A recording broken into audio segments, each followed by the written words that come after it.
This is the third episode of the podcast about the Moomin phenomenon, and our subject today is Moomin as a force of inspiration, with me, your host, Jennifer Saunders.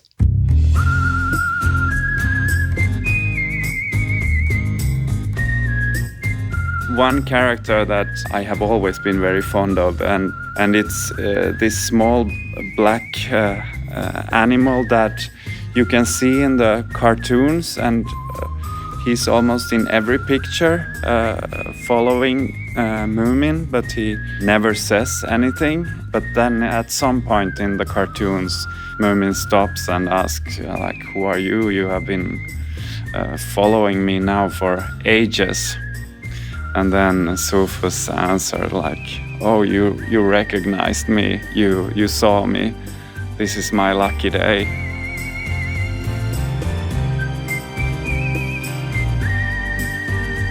I think some writers could have a direct influence on you in a way that you don't necessarily want them to. So, and Tove was saying a human being is a human being is a human being. You know, a Hemulen, a Fillyjonk, a Hattifatna, we're all living creatures and we're all important. I think she has an influence on how I see the world and how one wants to present the world.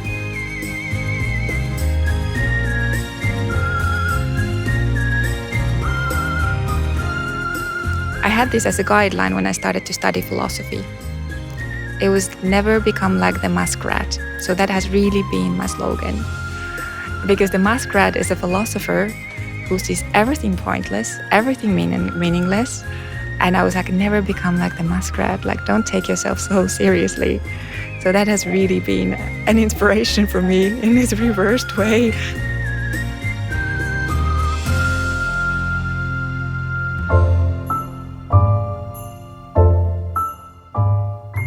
What does a theatre director, an author of children's books, and a philosopher have in common?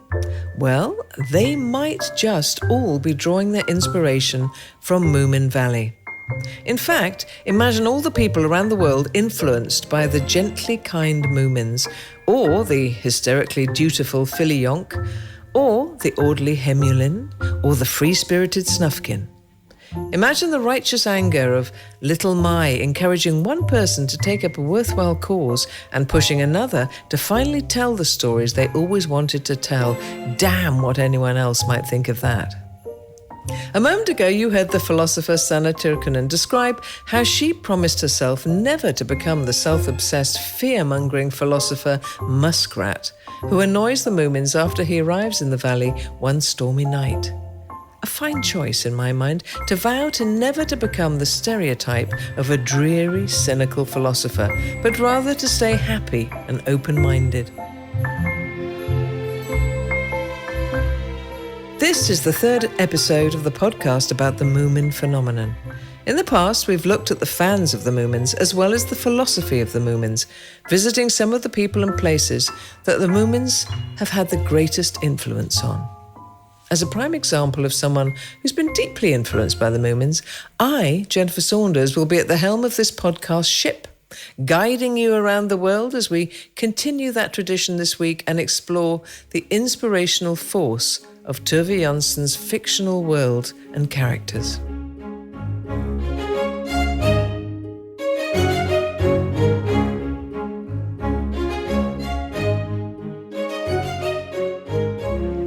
In the intro of this episode, you heard author of children's books Philip Ardagh speak about how some things just influence you, whether you want them to or not. The Moomin books did just that for him ever since his childhood. They inspired him later on as an adult to create a fictional world populated by people who all matter and where everyone is valued. What a gift to be given so early on in life. We'll be hearing more from Philip about his writing and inspiration shortly in this episode. We'll also be returning to a familiar spot from episode 2, the little stone cottage in North London with all the books, where actor Samuel West will be telling us about how Moomin inspired him in his career. Apart from that, we'll be meeting a colourful cast of Moomin inspirees, if that's even a word, Jewelers, doctors, singers, philosophers. We might even pop into a theatre to sneak a peek at a Moomin production deemed too inappropriate for children. If I were you, dear listener, I'd prepare to change a little with every new person we meet in this podcast episode. Or, as Moomin Papa would say, isn't life exciting? Everything can change all of a sudden and for no reason at all. In this episode, we won't just be meeting people, but also visit physical places influenced by Moomin. A hospital in Helsinki, for example. Oh, you might think, isn't that horribly depressing? But fear not, because it's a hospital that embodies the Moomin spirit in every aspect of its treatments of patients. You see, that doesn't sound so depressing, does it? As I promised in the first episode, we are returning to Japan to meet the designer Rika Kawato, because, as we said before, Moomin is big in Japan. Remember literature professor Buell Weston from our last episode? She talked about how many Moomin fans, both children and adults, somehow always wish they could live in Moominvalley for real. And someone who took that to heart is musician and composer Laurie Porra, whose music facilitates that very journey into Moominvalley. Hi, we are now in my studio. It is a room filled with exotic instruments. So I have a cello, an acoustic bass, a North African mandole, charango from Chile, a cheng ruan from China, a ukulele from Hawaii. And this little cello is my first cello, which I got when I was 5 years old. And this is a gucheng, which I bought from Beijing, China. This instrument has been like this for 2,000 years. So it's a very old instrument. Then I have some singing bowls.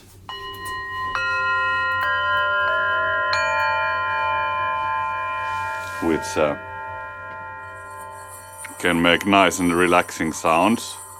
So, Laurie, what does this have to do with Moomins? And then some tongue drums.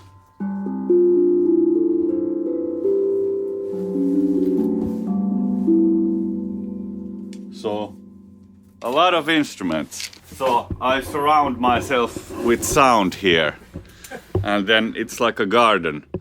So when I make music, I pick up different fruits from my garden, from the different instruments. You know, it's like colors for a painter. I try to have different colors nearby. Well, that's very interesting, but what about the Moomins? Yes, I create music to the Moominvalley. So for Moominvalley, I have used a lot of instruments, but not all here. These tongue drums I've used, this cello I've used, this little guitar I've used, and these shakers made from nails of lamb I have used.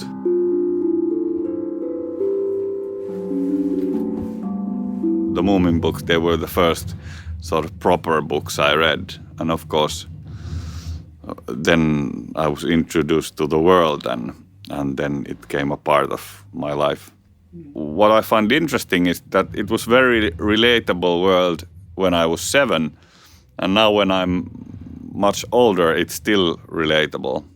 The valley is with trees and water. So then for me, the essential sound is the sound of the forest and the sound of the water. So then being familiar with forests and lakes and a little bit of the ocean, I would say I heard the sounds before I read the books, because when I started reading the books, they would paint a picture of a world of which I knew what it sounds, because I know the sound of wind in the trees, and I know the sound of the lake, and I know sounds of birds. I guess then I just have an idea of the world, and then I look at the colors and try to see what fit in it. I think the timelessness is an important factor. That this is a timeless place. So again, I try to stay in acoustic instruments and, not have electric guitar or drum machines or this kind of things. So I'm always thinking that I should only use instruments that I can imagine being played in the valley.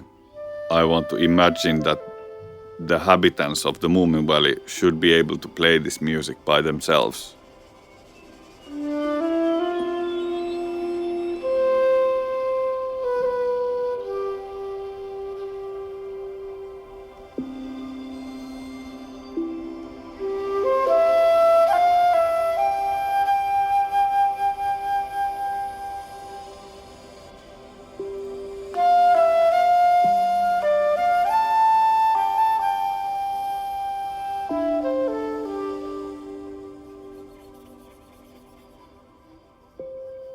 I can almost feel like I'm in the valley right now, wandering between the trees along the creeks and the waterways. I can almost see the silhouette of that cylindrical little blue house with the red roof shingles in the distance, and beyond that, the ridge. The wind is tickling the hairs on my neck, and all is calm. I don't have many hairs on my neck, by the way. It's just tickling my hairs. The wind is tickling my hairs, and all is calm around me. I could stay here a while, maybe forever. Perhaps this is what Boel Weston was talking about.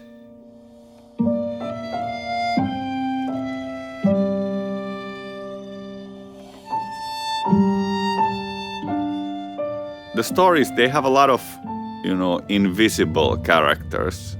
So it's easy to picture yourself as a spectator in these stories. I relate to a character in the stories, and that is the spectator.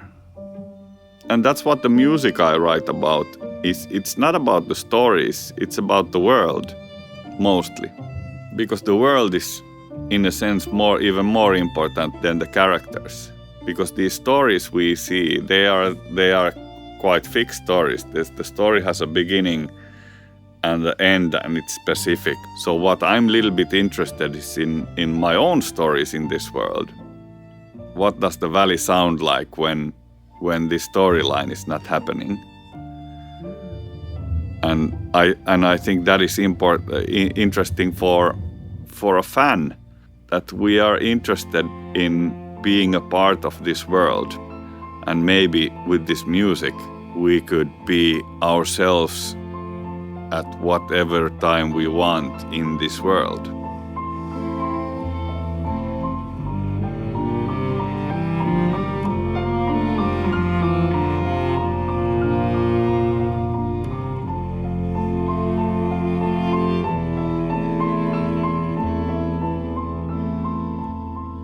Oh, I want to stay here just a little bit longer, but I can't because my producer Antonio is summoning me back to Earth, to London. But I promise we'll hear more from Laurie's entrancing music again for a last trip back to Moominvalley.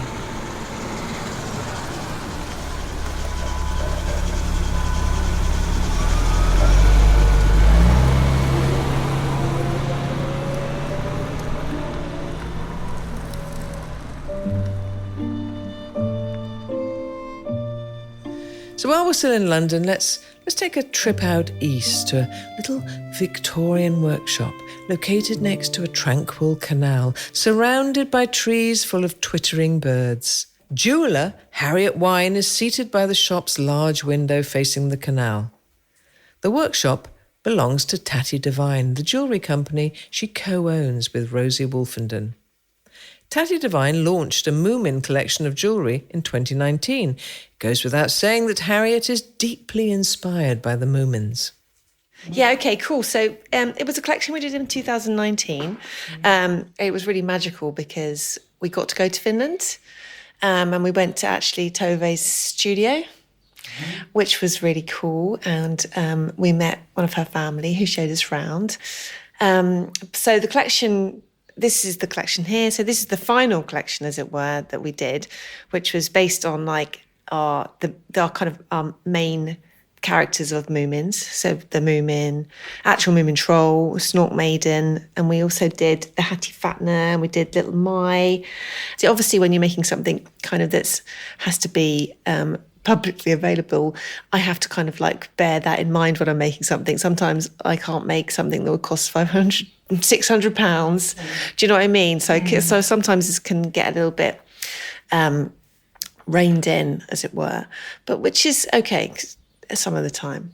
So we didn't use all of the characters. We just focused in on the key ones. And also it was really nice to use some of her iconography that wasn't just the characters. So we also used the little flowers and the trees, because I had a lovely time with all of the books and the museum, and looking at all of the beautiful background work.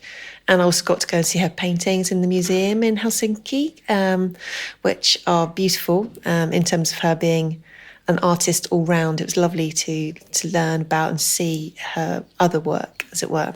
Well, I won't lie, I'm really quite jealous. I'd quite like to be able to travel to Helsinki on a field trip and bury myself in Moomin minutiae as much as I wanted. So the first piece of jewellery in this collection is a little laser-cut acrylic necklace of Moomin Troll doing a little happy dance, and he is surrounded on both sides by little flowers. So what was really key for me when we were designing this collection was to make sure that the artwork was faithful to Tove's illustrations. So, which you might not be able to tell with the naked eye, but, you know, there's quite a lot of difference between drawing with a computer and drawing with a pen or faithfully representing someone's work.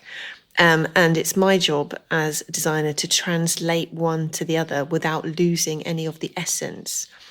So with a piece like this, even though you can't tell and you think maybe that's just draw around that, bish, bash, bosh, it's not really. Literally, I would go into that drawing and zoom in to the, like, say there's like 5 millimeters of line or whatever, and zoom it to be the full size on my screen and draw around the drawing, not just of the character.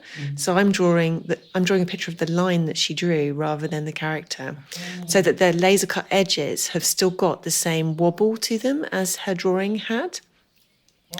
So that then translates to be able to get that faithful representation of the kind of spirit of her artwork into it, I think. I tried to replicate Tove's artwork as the joy that Tove's drawings captured with her, basically. So I might have to go and let that person in if they're going to keep rattling on the door. Well, here I am, and Harriet has left me alone with all the Moomin jewellery. I'm just going to put a bit in my pocket, just going to slip the odd little bit in my pocket. If anything, Moomin inspires us not to give in to impulses like that, you see. But I can't help it. It's rather fascinating how much Moomin's magic has clearly inspired Harriet's work with these pieces. The bolt was across. There we go. He wouldn't have been able to get in, that would have been bad. Okay, right. Strike that noisy bit. Hopefully he won't put his machine on. He's got a really loud machine that whirs next door, so we've got to do it quick. So I think as a creative person, I loved hearing her voice as you were, or even feeling her feeling rather than hearing her voice in myself.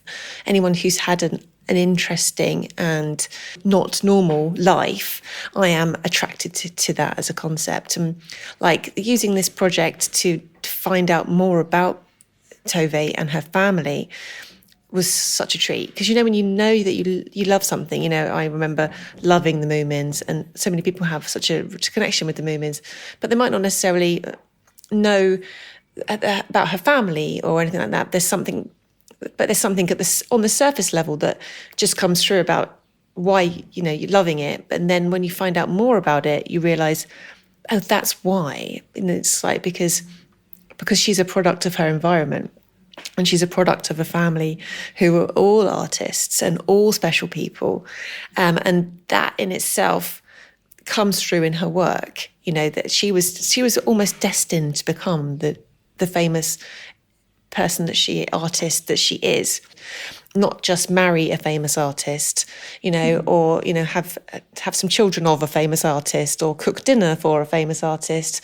I think back in the 1920s, 30s, 40s, that was not an easy place to inhabit as a woman, especially not as a lesbian woman. It's just like it wasn't allowed, and that fight, is absolutely common. It's commendable, I think, and anyone who can achieve something so great and also so beautiful and gentle through such a period of time must have been a magical person. She definitely would be one of the people that I would consider to be an inspiration.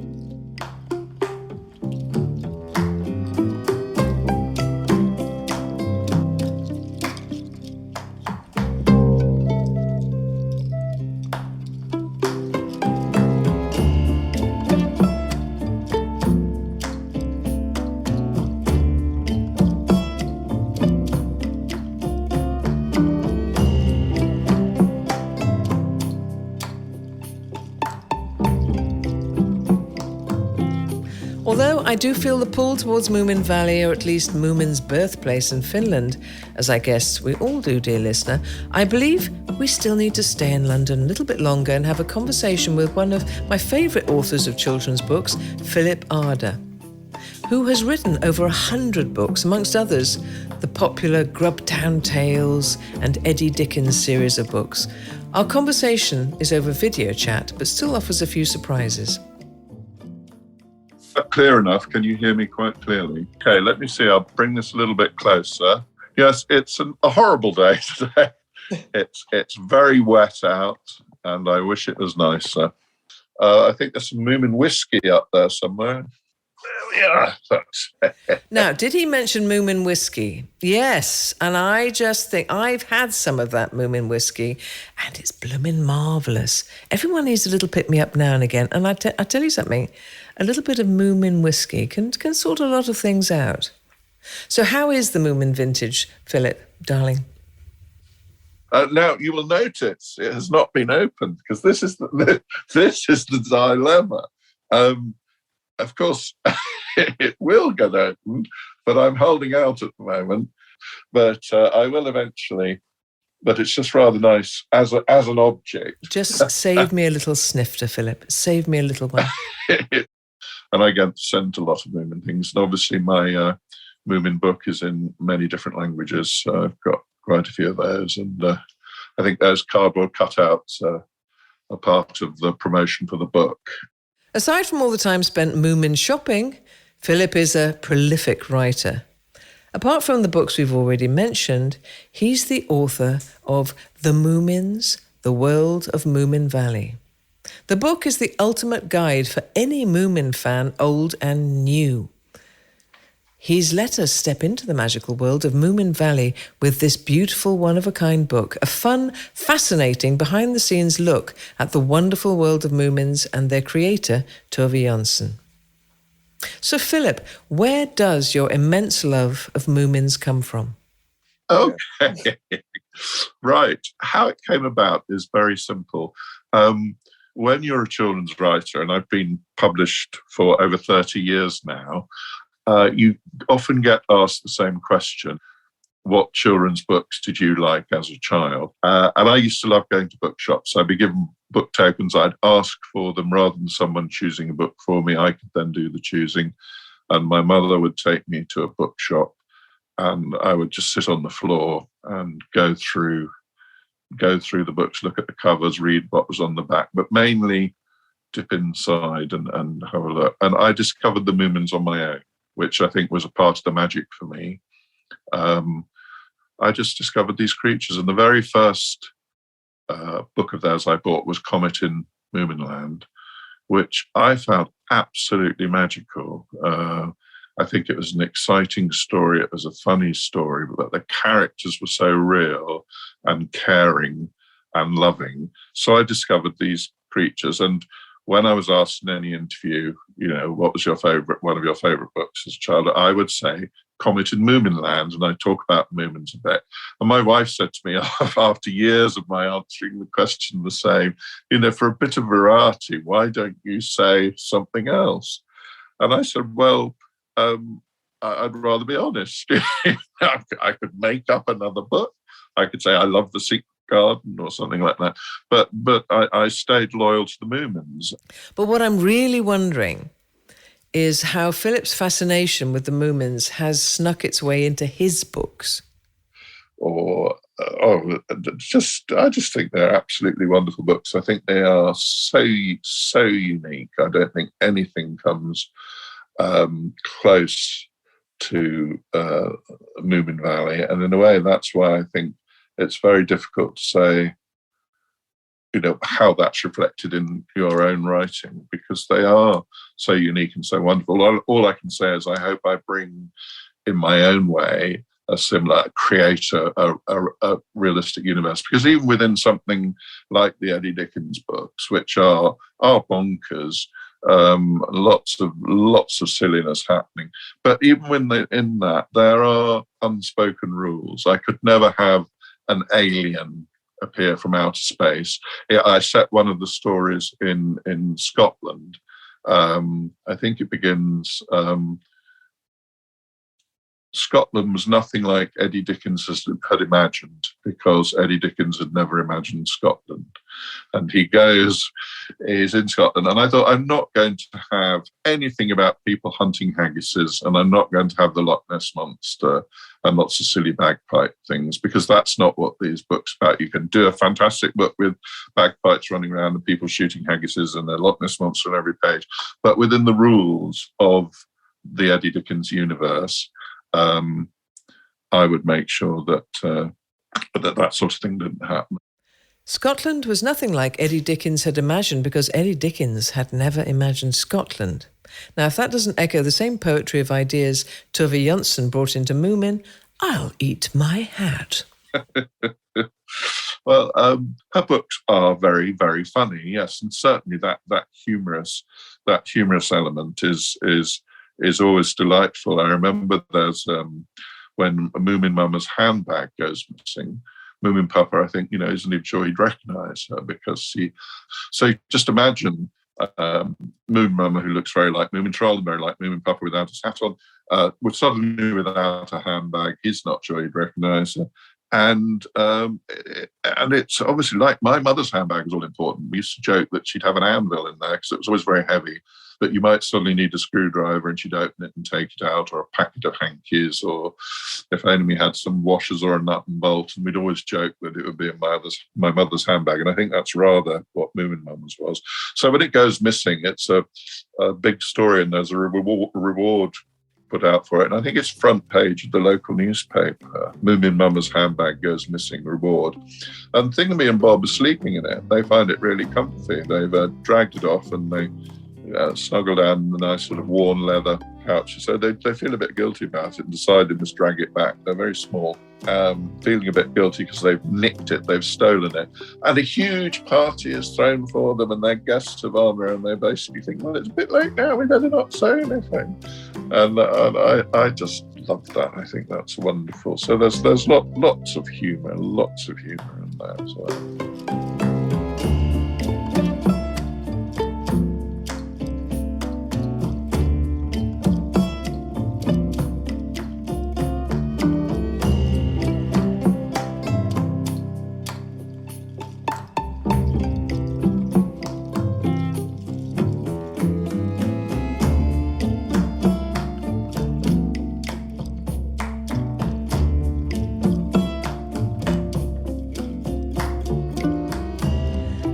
Maybe it's time to ride the wave of Laurie Porro's music right back into Moominvalley.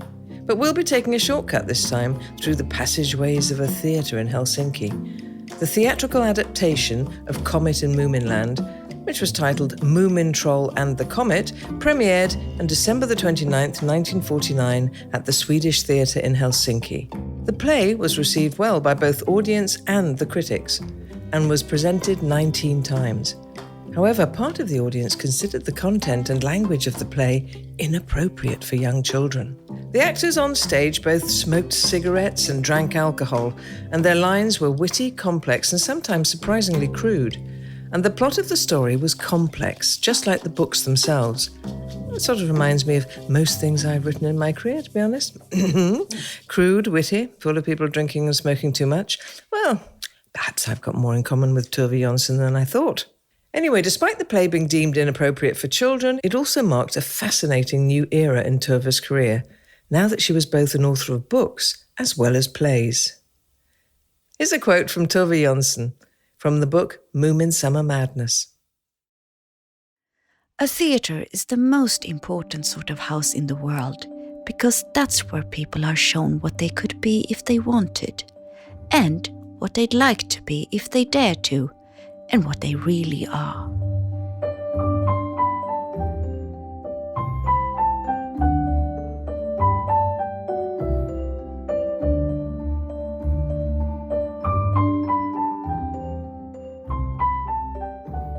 I think that actor and director Samuel West might agree with Tove, and me for that matter, that a theatre is the most important building in the world. In the world of theatre, there are a lot of superstitions and taboos, and Sam West learned one of the most vital ones when reading Moomin Summer Madness. In the story, the Moomins are putting on a play of their own, with Moomin Papa playing the lead. I learnt about the superstition of not whistling on stage from Emma, the stage manager rat, in the theatre in Moomin Summer Madness, long before I learnt it from my parents, who were both actors, wandering around as I followed them, across the stages of Europe. It's a thing about in the past, the men and the flies came from the Royal Navy, when men organising the ropes that pulled the scenery in and out. And when they were at sea, the bosun would communicate with them by means of whistling. So the idea was that if you whistled on stage, they would not think and just drop a piece of scenery on your head. I mean, it's an extremely odd idea, but it's grown up to be a rather enjoyable superstition. And although I'm not very superstitious, I do try not to whistle on stage when I'm there, because I'm also a very keen whistler. But no, I think the performance that Moomin Papa composes, that he wants to be a great tragedy, turns out to be extremely silly and a kind of a farce. Yeah. But everybody loves it, and everybody comes and claps, and he's terribly pleased. And there is a moment where she feels able to break the fourth wall, actually, when the theatre runs aground and everything sort of escapes. And one of the wildest scenes in all of Moomin, when Snufkin sows hattyfatna seed on Moomin Summer Eve and grows hattyfatnas, and they all get electric and chase the park keeper away, and they make a big bonfire of signs, which absolutely stayed with me from when I was young. And that seems to me a great distillation of what Jansson stands for, a great sort of anarchic, mad midsummer revel. And then... And people lose each other and find each other again, which is Shakespeare. Exactly. It's and it is very dreamlike. It is like Midsummer Night's Dream. It has the power of. It's quite trippy as a book, I think, and not exactly drug induced, but with the drug of performance running through its veins, like Seaside Rock, I think. In 1958. Tove Jansson wrote the script and designed costumes for a legendary Moomin play on the stage of Lilla Teatern, translated from Swedish to English, is the Little Theatre. 64 years later, on the same stage, theatre director Jakob Höglund is putting on a new Moomin production, this one uniquely inspired by his childhood experiences reading Moomin. It's described as an adult take on Moomin, a version of Moominvalley as you've never seen it before. Writer Anina Enkel is the mind behind the script, and although she loves the books, she lives for the comic strips. And it was actually with the comic strips that Tove Jansson and her Moominvalley truly found success on a global scale. She and her brother Lars Jansson drew the popular Moomin comic strips for the London newspaper The Evening News between 1954 and 1975. At the time, the paper was circulated in over 40 countries and read by 20 million people daily. As a teenager, I was very fond of the comic books. Me and my best friend, we read them and they became a part of our world. The irony and the humor was so appealing to us at that point. And of course, they are very funny still today. I think they are. The more poetical shades of Tove Jansson's work were not that important at that time. The comic strips fit together in episodic plotlines and were laced with sharp satire and reflections on current events and issues like climate, community, and human existence, subjects that are just as in vogue today as then. Well, you know, Tove Jansson has an eye for human weakness. That's very funny, I think. So we chose a few of the cartoons that we thought were up to date, and now these trolls have to deal with alcohol and promiscuity and all kinds of ideological matters. Well, the thought of promiscuous Moomins is a little bit mind-spinning, but the world of the Moomins allows for a lot, at least according to theatre director Jakob Höglund. The play is called Crisis and Catastrophes in the Moominvalley, and in first act we take a look at the society from the Moomin point of view, and we start with the everyday life in the Moominvalley, but then we see the Moomin family and the friends take part in different crises or things that we humans also fight with in our daily life. Working, but also partying, also famousness. I think nowadays with all the social medias and everybody wants to be a famous person through the social medias. We are talking about that. We are talking about psychoanalysis. They go to psychotherapy, to Dr. Schrinkel. So the first act is all the problems we cope with in our daily life. And I'm trying to get the first act quite funny and filled with lots of stuff as our daily life feels. Then in second act, the second word of the play is crisis and catastrophes. Suddenly there is a catastrophe coming and we deal with completely different questions. We deal with questions about life and death and being here on Earth, and suddenly the questions in the first act, our daily life, are not so important anymore. And hopefully the second act will have a totally different feeling and this more poetic and slow and deep feeling.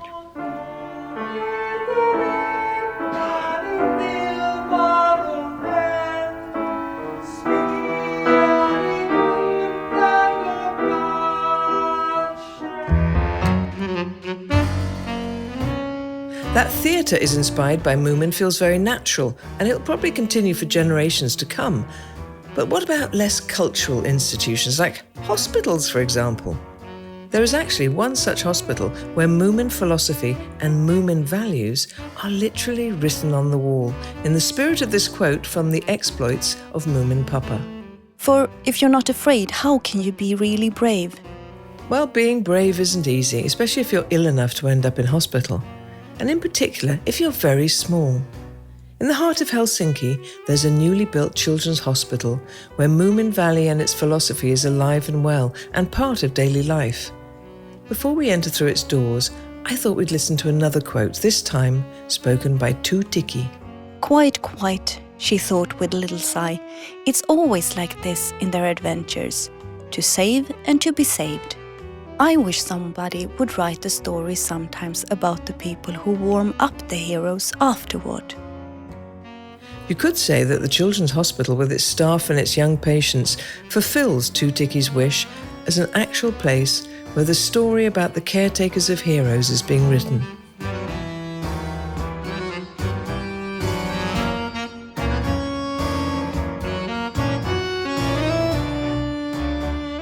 But as often in this part of the world, Helsinki is ravaged by a snowstorm when we arrive there, so get your mittens on and hold on to your hats.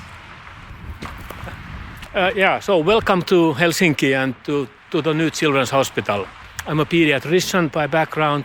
I used to work as the head of functional planning of this hospital. I feel happy, I feel a bit proud, relieved that it's there and everything is working inside. Well, and it was the foundation for the new children's hospital that owns this building, that owned this project with the architects that kind of invented this idea of integrating Moomins into this hospital. So it was pretty much up to them, and the architects, to my mind, they did great work in implementing everything and designing the whole concept, how Moomins and Moomin characters could be seen all over the places in the hospital. Okay, maybe we can go inside.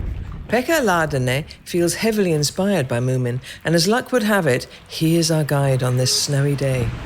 Okay, it's warmer here.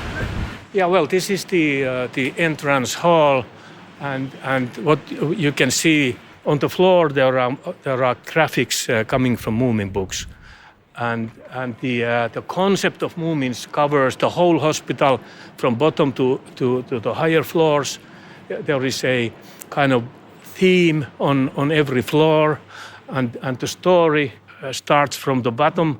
This floor is called beach, and then the next one is jungle, wood, magic, space, and stars. It really turned out that the families especially found these names of the words very interesting and nice, because otherwise, you know, in any like adult hospital there would be like orthopedic words. Doesn't say anything to a child, but if it says that it's the space word, it's much more interesting and funny even. Hospitals are, you know, children are afraid of hospitals mostly.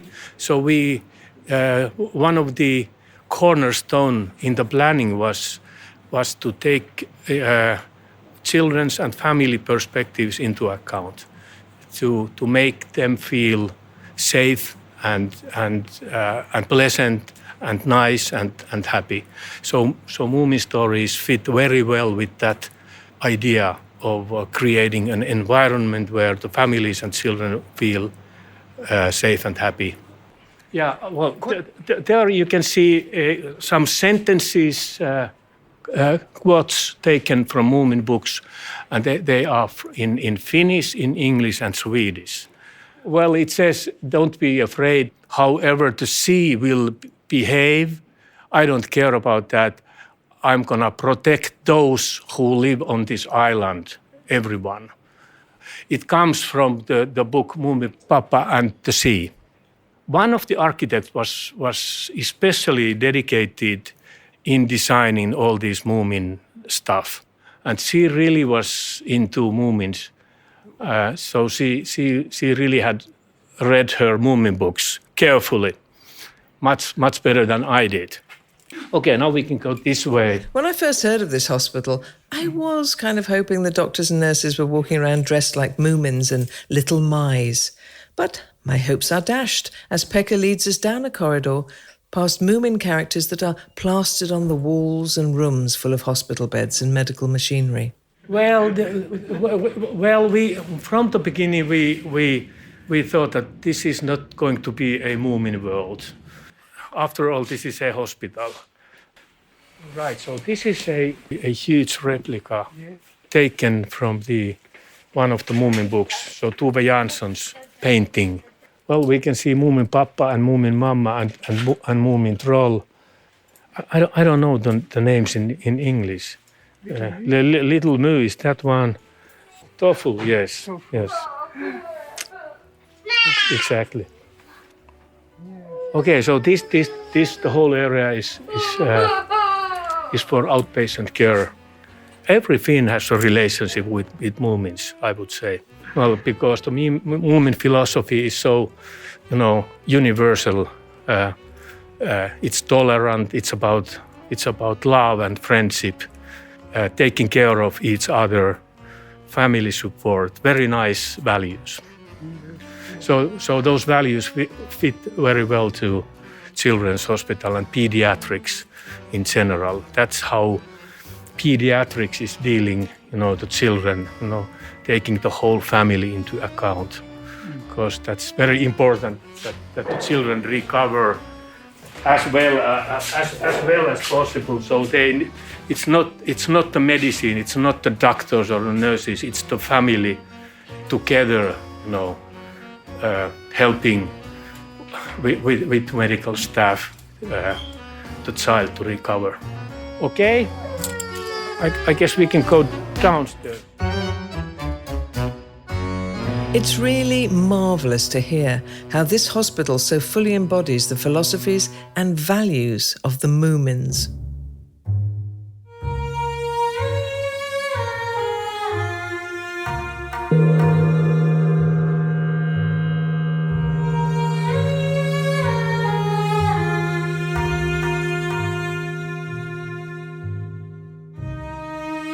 Let's go now to Japan, the land of the rising sun.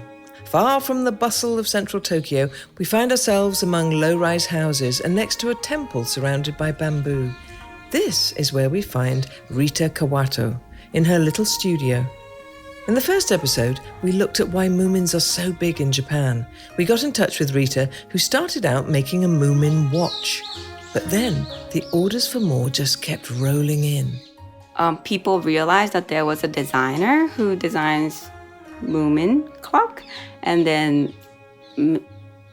many companies came to me and they wanted me to design for them, like a makeup company in Japan. So I designed Moomin graphics for their makeup bottles or the little bags they have for the customers.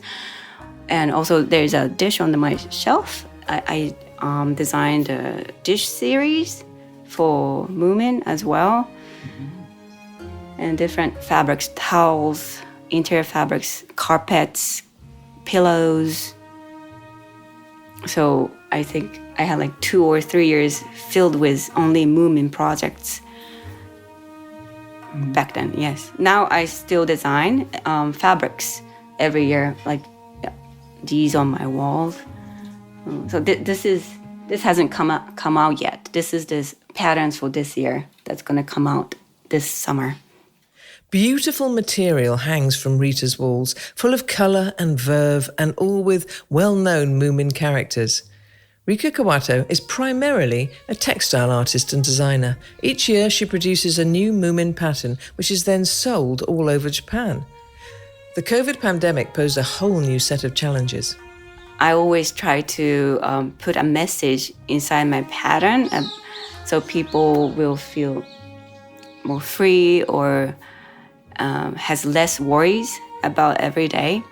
So the first year with the COVID-19, I tried to show in the pattern that how nature is wonderful, how spending time in the nature will give you happiness.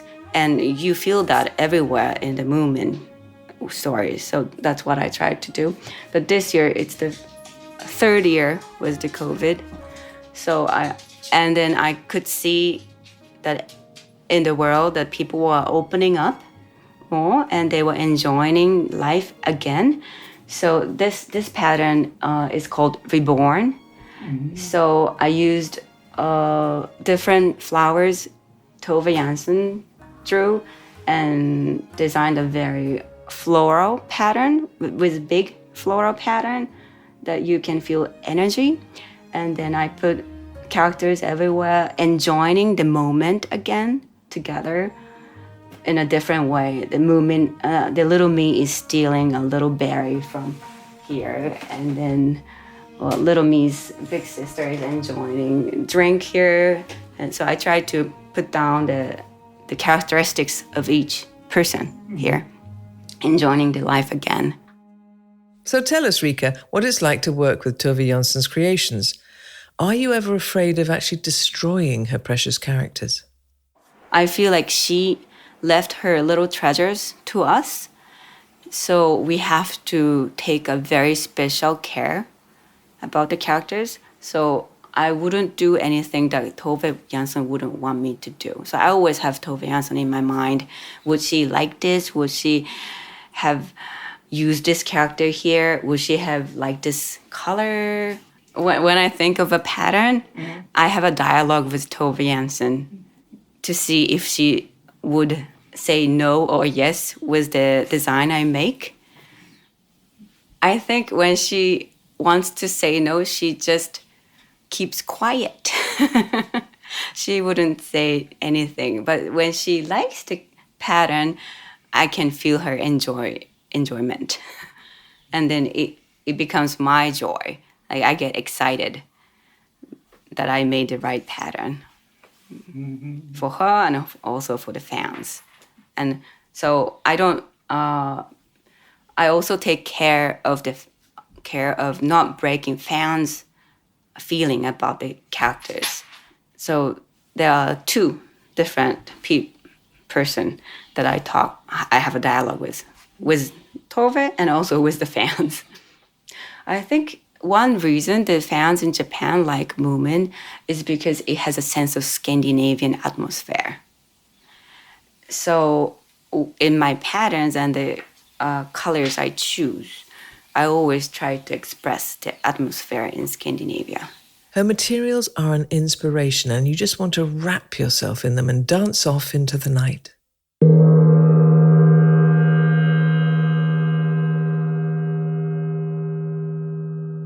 Well, I'm feeling very inspired. I might sing, but it's best if I don't. But do you remember Bjorn Sudmark, the literature professor from our last episode?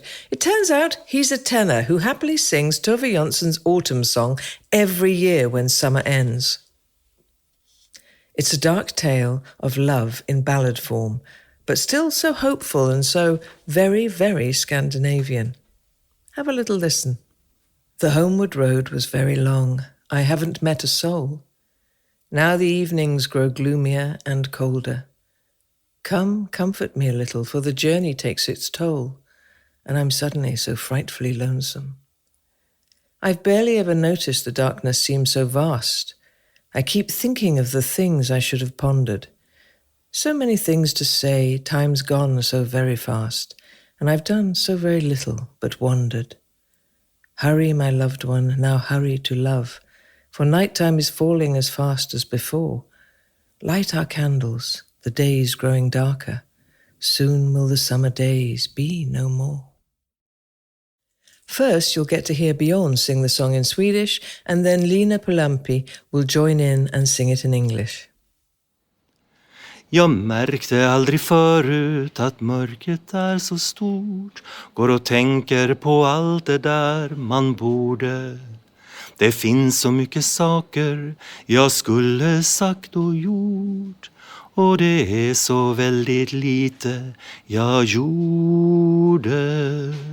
Skynda dig älskade, skynda att älska. Hurry, my loved one, please hurry to love. Our days will grow shorter each moment we spend. Turn on our light, it is near to the night. Soon our blossoming summer will end. I'm searching for a something that maybe we forgot, and that you could have helped me to discover.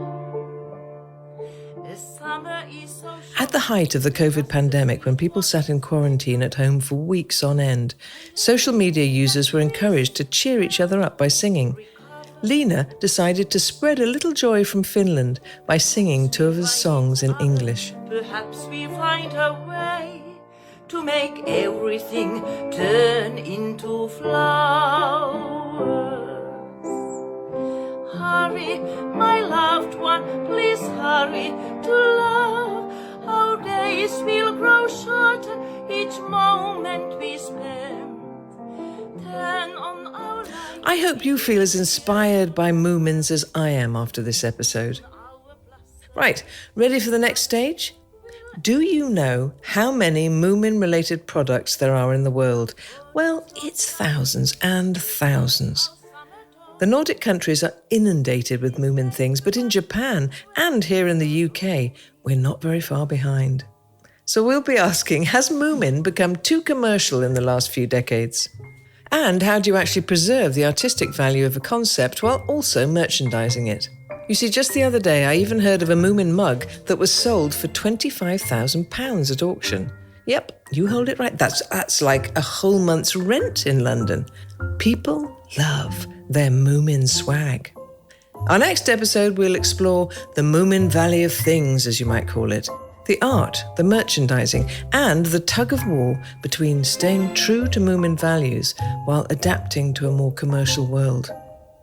We'll also be travelling to an archive, a place many Moomin fans might consider heaven, a secret treasure trove of all the Moomin merchandise ever manufactured. My name is My name is Jennifer Saunders, and I've been your host today.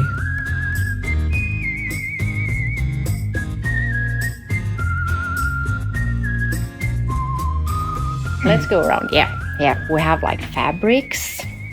We have cushions, paper products, games, mjukisdjur, what is that? Pets, like soft, yeah. We have clothes, we have caps, we have suitcases, we have umbrellas, we have mugs, of course. Everybody knows mugs, bottles, lamps, yeah, you name it. And actually, I don't know what this is. What is this?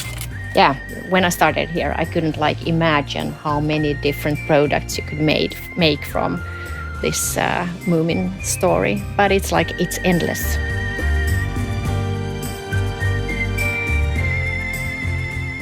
%99% of all character brands in the world are actually manufacturers of the entertainment industry.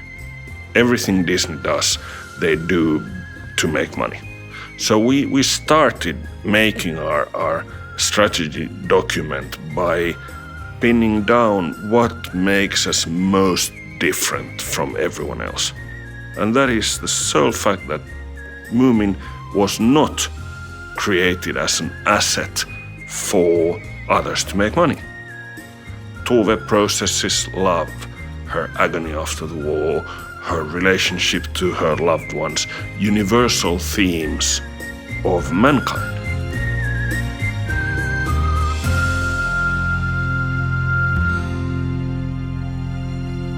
This podcast series has been created by the production company Soundtelling on behalf of Moomin characters. Produced by Antonio de la Cruz and Melody Loveland. Executive producer is Tove Leffler. Audio technician is Gustav Sondén.